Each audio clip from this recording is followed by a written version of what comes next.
Hello friends, मैं doctor Ketan Shah Ahmedabad Gujarat से। आज हमारे साथ है डॉक्टर अल्पा याग्निक।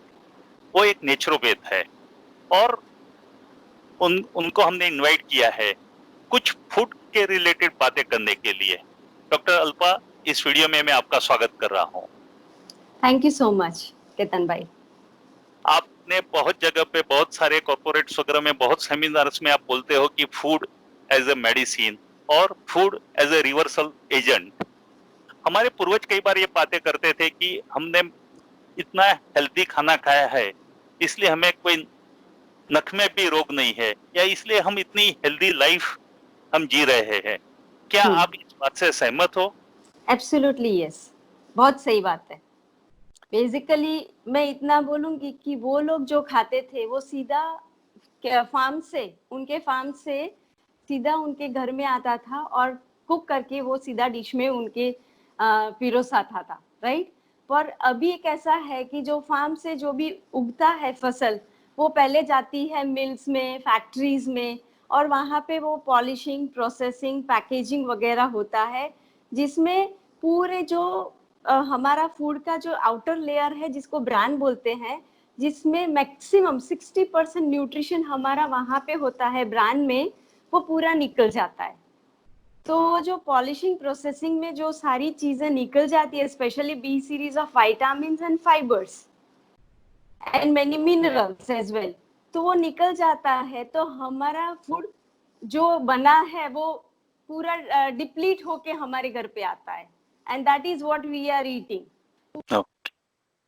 हमने कई बार देखा है कि पहले कुछ डिजीज ऐसे थे कि काफी लेट एज में होते थे, कि ऐसा ही था कि भाई 50 इयर्स हुए बाद में ये रोग अपीयर हुआ। लेकिन अभी हमने बहुत ऐसे भी केसेस देखे कि काफी यंग एज में, जो पहले 50 के बाद होने वाले डिजीज थे वो काफी यंग एज में होता है। तो उसको और फूड को कहीं कोई रिलेशन है क्या इस बात को लेके? Definitely yes. अब हम ऑब्जर्व ही करें हमारी यंग जनरेशन को कि क्या खाते हैं। अभी भले जैसे कि कोविड की वजह से we are in the lockdown situation, पर अदरवाइज हमारा वीक में 3 से 4 बार खाना होता है, और वो भी जितना fast food, dairy and bakery का कंट्रीब्यूशन सबसे ज्यादा है, तो वो सारी चीजें बहुत अफेक्ट करती है। What our body needs is nutrition. जितना बॉडी में न्यूट्रिशन कम होता जाएगा, उतना ही हमारा डिजीज बॉडी में जल्दी आ जाएंगे। इसीलिए मैक्सिमम न्यूट्रिशन है जिसको फोकस करना है। फिर जैसे जैसे cooked food, over cooked food, over processed food, बहुत ज्यादा प्रोसेसिंग होता है, उससे भी काफी चीजें नष्ट हो जाती है। तो प्रोसेसिंग इज अगेन एक मेजर फैक्टर है, कि जैसे कहीं पे भी बाहर खाना खाने जाते हैं तो उन लोगों के फ्रीज में काफी दिनों का बना हुआ, स्टोर करा हुआ फूड पड़ा रहता है, वो तामसिक फूड है। तामसिक फूड जितना जाएगा उतना न्यूट्रिशन तो कम ही होगा, ऊपर से हमारी बॉडी की जो हीलिंग कैपेसिटी है, वाइटालिटी, वो वाइटालिटी कम हो जाती है, जिससे बॉडी का हीलिंग पावर, मतलब फाइटिंग इम्यूनिटी धीरे धीरे कम होके ऑटोमेटिकली डिजीज के स्वरूप में हमारा बॉडी बाहर आएगा, उसका प्रॉब्लम्स। लेकिन डॉक्टर अल्पा, हम जब न्यूट्रिशन पे ध्यान देने जाते हैं तो हमारा टेस्ट का क्या होता है? फिर हमें ऐसा लगता है कि बहुत न्यूट्रिशन फूड खाने जाएंगे तो हमें जो टेस्टी खाना मिलना चाहिए होटल का, वो नहीं मिलेगा। तो नहीं, क्या करें ऐसी फिर? ऐसी कोई बात नहीं है। टेस्टी तो हम कोई भी फूड को बना सकते हैं। जैसे कि मैं मेरे ही घर की बात करूं, तो मेरे घर में मैक्सिमम रॉ फूड बनता है। हमारे फूड में 60% हम लोग रॉ फूड इंक्लूड करते हैं, फिर right combination of food use करते हैं। ये सारी चीजें बहुत मैटर करती है। जैसे कि दाल है, ठीक है ना, तो दाल को हम टमेटो के साथ में अब कुक करना बहुत बढ़ गया है। पहले के जमाने में हमारे घर में कुकिंग में कभी भी टमेटो यूज नहीं होता था। अभी सबसे ज्यादा ग्रेवी वाली चीजें बनने लगी है। जितनी ग्रेवी वाली चीजें, जितनी ज्यादा खटाई और ज्यादा जैसे कि बाहर के फूड में क्या ऐड करते हैं, तो बहुत सारे sodium salts which are taste makers, वो टेस्ट को एनहांस करेंगे, पर हमारे बॉडी में जेनेटिक लेवल में भी प्रॉब्लम क्रिएट कर देंगे, है ना। तो टेस्टी बन सकता है, पर हम लोग ओवर एक्साइट कर रहे हैं हमारे टेस्ट बर्ड्स को, इसलिए नॉर्मल घर का फूड हमें अच्छा नहीं लगता। जितना हम रेगुलरली घर में बनाएंगे फूड, वो ही फूड खाएंगे, तो automatically our cravings will decrease. एक चीज मैं बताऊं कि जैसे कि कई लोगों को फूड का अलग अलग प्रकार का क्रेविंग होता है, तो वो जो क्रेविंग होता है वो भी बॉडी का न्यूट्रिशनली डेफिशिएंसी इंडिकेट करते हैं। ठीक ठीक है ना। तो वो सारी चीजें अगर हम अंडरस्टैंड करें और अकॉर्डिंगली फूड हम बॉडी को देते जाएं, तो वो सारी चीजें क्लियर हो जाती है। इसलिए खट्टाई टेस्ट जितना taste factor, yes taste factor, तो टेस्ट फैक्टर डेफिनेटली पहले के जमाने में भी टेस्ट फैक्टर, तो वो लोग भी टेस्टी तो खाते ही थे ना। बराबर। नॉर्मल घर का फूड भी टेस्टी बनता ही है, सिर्फ हमें बाहर के बहुत सारे सॉल्ट्स की आदत पड़ गई है, इसलिए वो आदत को हम कम करेंगे तो ऑटोमेटिकली हमारा फूड टेस्टी ही लगेगा। ऐसे कोई प्रॉब्लम ही नहीं है। ओके। अब आप ऐसा हमें क्या, अभी से सपोज मैं अभी हेल्दी हो, मुझे फूड में ऐसे क्या ध्यान रखना चाहिए कि मुझे कोई डिजीज ही ना हो, या तो मैं, आप जो हमेशा बोलते हो कि फूड का यूज करके डिजीज को प्रिवेंट कर सकते हैं, उस बारे में थोड़ी बात कीजिए कि कैसे हम डिजीज को प्रिवेंट कर सकते हैं। Disease prevention is very simple. कोई भी डिजीज होता है उसको रिवर्स करना है तो थोड़ा एफर्ट्स पुट इन ज्यादा करना है, पर disease prevention is very simple. जैसे कि आप सुबह से रात तक आपकी लाइफस्टाइल आप क्या अंदर डालते हो वो थोड़ा सा ऑब्जर्व करें। सुबह उठ के हम, मॉर्निंग हमारी कैसे होती है, we always start our morning with a tea, है ना। जैसे कि हमारी नेचुरोपैथी साइंस है, जिसमें मेरी 10 साल की प्रैक्टिस में ऐसे कई पेशेंट्स को रिवर्स होते मैंने देखा है कि जो नॉर्मल एलोपैथी प्रैक्टिस से नहीं हुआ है, कि लाइफस्टाइल जो प्रॉब्लम्स होते हैं उसमें हमेशा दवाई लेनी ही है, जब तक जियो तब तक दवाई लेनी है, वैसे ही हमें जीना होता है। पर जब हम फूड को अंडरस्टैंड करते हैं, हमारी बॉडी की नीड को अंडरस्टैंड करते हैं, तो ऑटोमेटिकली वो रोग होता है वो भी जाता है। पर प्रिवेंशन तो ऐसे भी बहुत सिंपल है। अब सुबह में उठ के जैसे कि चाय पीते हो, ठीक है ना, तो चाय ना पियो तो बेस्ट है, पर अगर बहुत ही आदत है तो एटलीस्ट सुबह उठ के तुरंत चाय मत पियो। सबसे पहले जब चाय आप अंदर डालते हो तो चाय बहुत एसिडिक है, जितना एसिडिक फूड बॉडी में जाएगा उतना ही वो बॉडी में इनर जो अल्कलाइन बैलेंस है, हमारा बॉडी का बैलेंस, हमारा ब्लड का पीएच वो हमेशा अल्कलाइन होना चाहिए। अगर वो अल्कलाइन पीएच एसिडिक होता जाता है तो ऑटोमेटिकली बॉडी का डिजीज,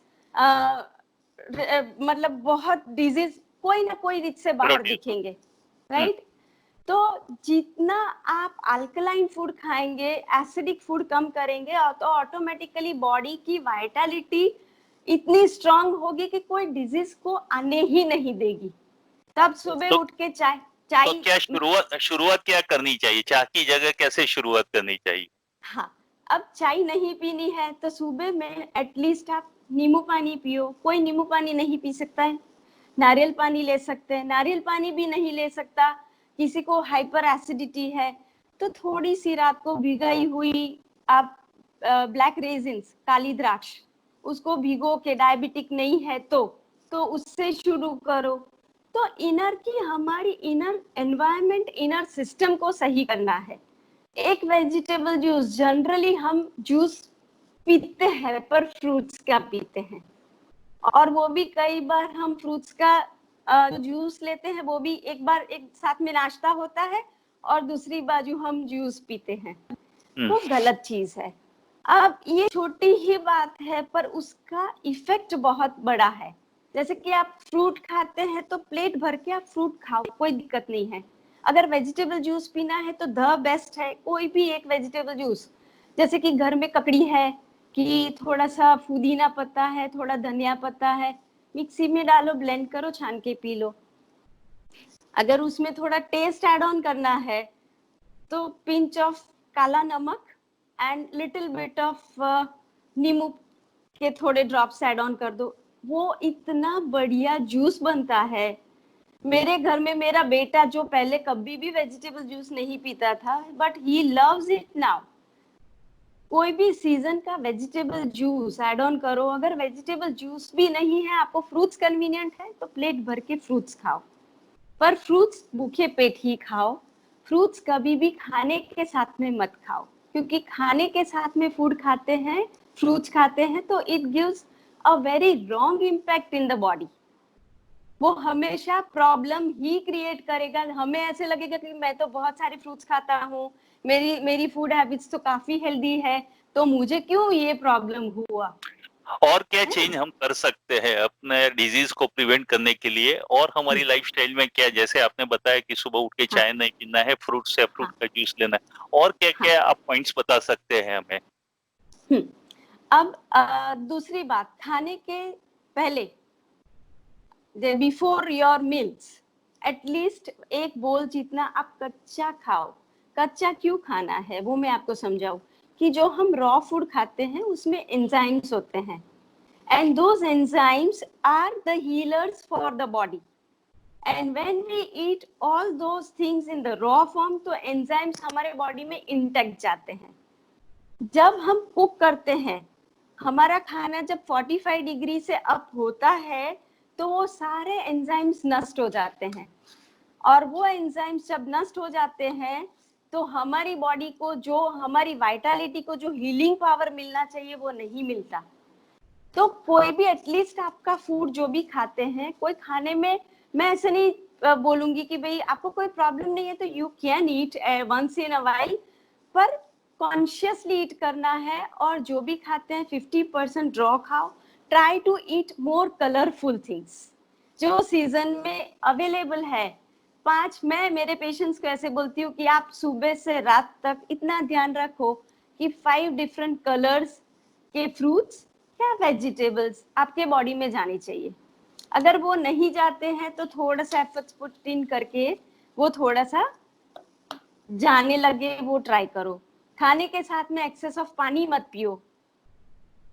कई लोगों को ऐसी आदत होती है कि पूरा एक जग भर के पानी पी लेते हैं, 3-4 गिलास पानी खाने के साथ में पी लेते हैं। तो हम जब पानी ज्यादा पीते हैं खाने के साथ में, तो हमारे डाइजेस्टिव जूसेस बहुत माइल्ड हो जाते हैं।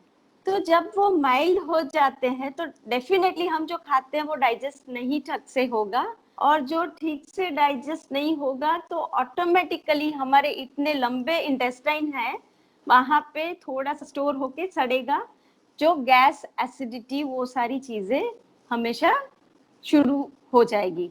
तो ये थोड़ी थोड़ी टिप्स है, जिसको प्रॉब्लम नहीं है, जैसे कि शाम को खाना है।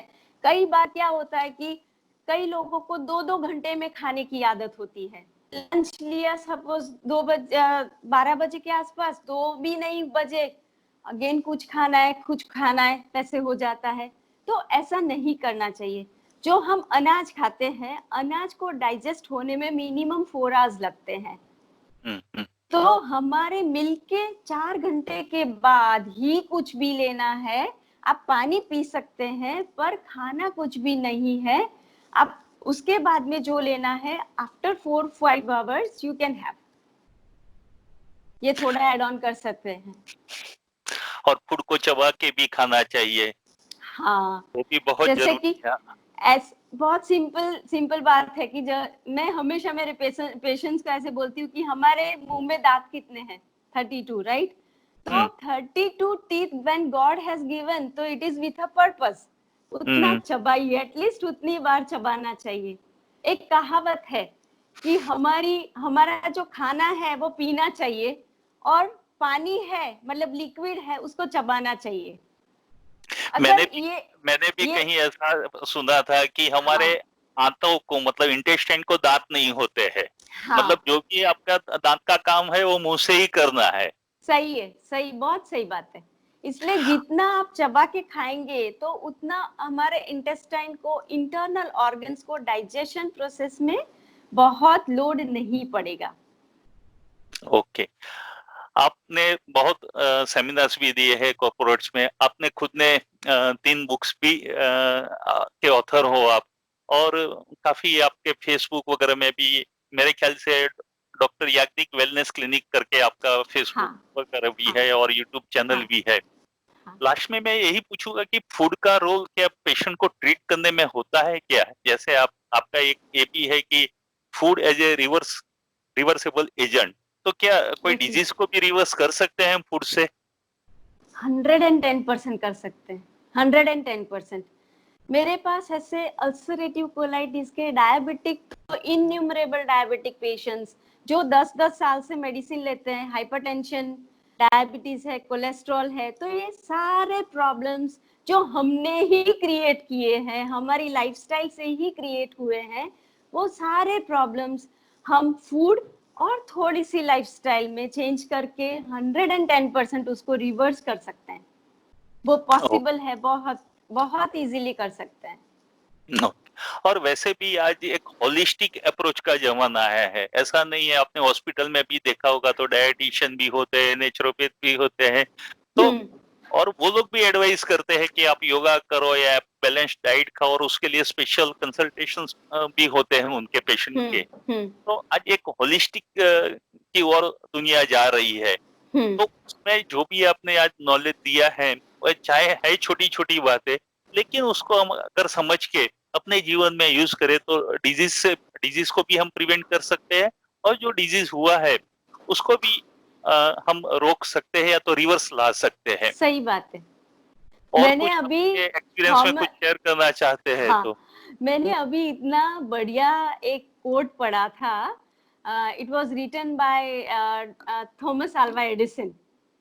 उन्होंने इतने साल पहले लिखा था, I just read few days back, कि फ्यूचर के डॉक्टर्स है, जो फ्यूचर के डॉक्टर्स होंगे वो अब मेडिसिन नहीं लिखेंगे, they will work on the food and changing the lifestyle of the people and educating people in the right way, that is the future of next medicine.